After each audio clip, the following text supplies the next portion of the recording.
নমস্কার বন্ধুরা, আমি পলাশ। আপনারা দেখছেন আমারই চ্যানেল কয়েন ক্লাস পলাশ।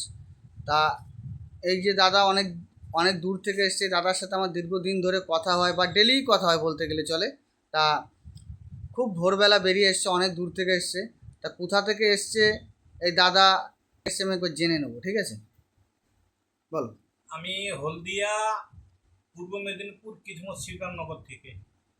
আমি জগদীশ প্রামাণিক হ্যাঁ, বলছি। তুমি একই জায়গা থেকে এসছো? হ্যাঁ, তোমার নামটা বলো খালি। হ্যাঁ, মেনকা পরামানিক, তাই তো? হ্যাঁ। তা এখানে এসে কি বুঝছো? না না, ঠিক আছে, কোনো অসুবিধা? না না না না।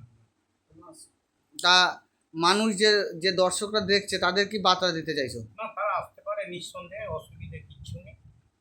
তা এইখানে আসতে এসে দূর থেকে সবাই ভাবে কি না কি, আসলে তুমি যে আগে অন্য জায়গায় এসে গেছো আমার কাছে আসছে, তাহলে তো তোমার তো কোনো অসুবিধা নেই, বোঝা হয়ে গেছে।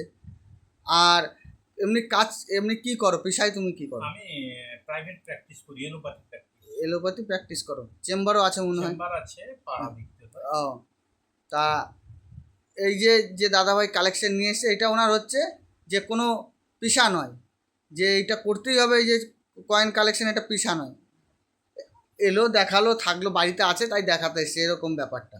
তা দাদা পেশায় একটা ডাক্তার, ডাক্তার, এলোপ্যাথি ডাক্তার। তা দাদার কালেকশন দেখবো অনেক দূর থেকে এসছে। তা কটায় বেরিয়েছো বাড়ি থেকে মোটামুটি? 12:30, রাত্রি 12:30। রাত্রি 12:30। তো বিরাট ব্যাপার তো। হ্যাঁ, রাত্রি 12:30টায় গেছে, কোথায় নামলে?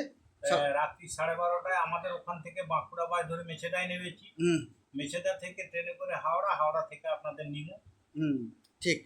তা অনেক দূর থেকে এসছে, তা বন্ধু তোমাদের বার্তা দিতে চাই এইরকম, এই যে দাদাভাই যেরকম কালেকশন এনেছে, মোটামুটি যে কোনো কালেকশন তো চলে না, ভালো কালেকশন আনো। নতুন যে বই এসছে বইতে প্রচুর চেঞ্জিং আছে, সেই বইগুলো ফলো করতে হবে, প্রচুর চেঞ্জিং আছে। আগে অনেক রকম মাল চলতো, এখন চলছে না, সেগুলো জানতে হবে, বই ফলো করতে হবে, নতুন নতুন ভিডিও আপডেট দেখো, তাহলে বুঝতে পারবে।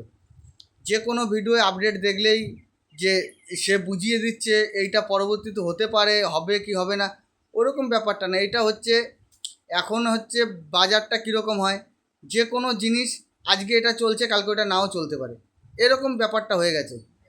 কিন্তু যে আগে যেরকম বাজারটা ছিল, যে একটা মাল আছে আমরা আশা করতাম যে পরের দিন আবার রেয়ার হয়ে যাবে, সেরকমটি এখন খুব খুব চাপ ব্যাপার। আজকে এইটা আছে কালকে ওইটা, কালকে এইটা নয় এইটা, এরকম কয়েনের ব্যাপারটাও ঠিক এরকম হয়ে যাচ্ছে।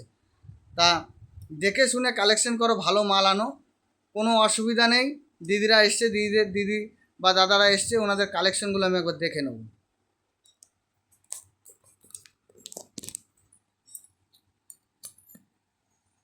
এই দেখো, এই একটা এই একটা 2007-এর কয়েন। এই কয়েনটি বন্ধুরা তোমরা যদি 2005 সালের আনতে পারো, এই কয়েনটা রেয়ার। এইটা এসকেআর ক্যাটাগরিতে ছিল, এখন এসকেআর ক্যাটাগরিও তুলে দিয়েছে, তাই এমনি এটা বিক্রি হয়, অসুবিধা কিছু নেই, এটা বিক্রি করা যাবে। এই যে 1 টাকার কয়েনগুলি, এই কয়েনগুলি তোমরা তোমাদের কালেকশানে রাখতে পারো, কিন্তু যে কোনো মিন্ট নয়। আমি ভিডিওতে মিন্ট বলে দিয়েছি, সেই মিন্ট অনুযায়ী নেক্সট ভিডিওয়ে বলা আছে যে ভিডিওগুলো, সেই মিন্ট অনুযায়ী রাখবে। কিন্তু ছবি দেখলেই রাখলেই যে দাম পাবে, কিন্তু বিক্রি হবে, কিন্তু রেয়ার ক্যাটাগরি হওয়া মুশকিল। মিন্টের উপর সব, প্রত্যেকটা কয়েন মিন্টের উপর ডিপেন্ড করে। এই দেখো দাদা একটা কয়েন পেয়েছে, দেখো মিটাল, মিটাল চলে এসছে, এক্সট্রা মিটাল। এই মেটালটা যদি আরও বেশি আসতো তাহলে আরও কালেক্টেড হতো, এটা হালকা এসছে, অল্প কিছু। এই যে কিছু 5 টাকার কয়েন, বন্ধুরা দেখে নাও, এই যে কিছু 5 টাকার কয়েন, এই লাল বাহাদুর শাস্ত্রীর কয়েনগুলি দেখো। এই কয়েনগুলি, এই যে লাল বাহাদুর শাস্ত্রীর কয়েন, এই কয়েনগুলি দু রকম ভ্যারাইটিস, একটা ফার্স্ট টেক একটা সেকেন্ড টেক, সেটা বুঝতে হবে বা ভালো বিশেষত্ব করে ভিডিওগুলো দেখতে হবে, তাইলেই তোমরা বুঝতে পারবে। যে কোনো কয়েন ফার্স্ট টেক বা সেকেন্ড টেক হয় না, সেটা পুরো ভিডিওর উপর পুরো লক্ষ্য দিয়ে দেখতে হবে। আমার অন্য অন্য ভিডিওয়ে বলা আছে, আমি আবার নতুন যে ভিডিও আসবে সেই ভিডিও ফার্স্ট টেক আর সেকেন্ড টেক আমি বুঝিয়ে দেবো। এখন তো বোঝানো সম্ভব নয়, গাদা লোক আছে। এই যে কয়েনগুলি, এই কয়েনগুলো মোটামুটি বিক্রি হয়। এই কয়েনগুলি পরবর্তীকালে রাখতে পারো কালেকশনে, তোমাদের কালেক্টেড হবে। এই কয়েনগুলি পরবর্তীকালে রেয়ার ক্যাটাগরিতে আসবে, রাখতে হবে। এই যে কিছু কয়েন আছে, এই যে 1 টাকার স্টিলের কয়েন, এই কয়েনগুলি খুব মূল্যবান না, এগুলো কমন কয়েন, এগুলো খুব কমন। আর বিশেষ এই যে নোট, সিঙ্গেল নোট, এই যে 2 টাকা 1 টাকা সিঙ্গেল নোট, এতে লাগবে হচ্ছে সবসময় বলি নোটে হচ্ছে গভর্নর কালেক্টেড আর ডবল 786 হলে বিক্রি হয়।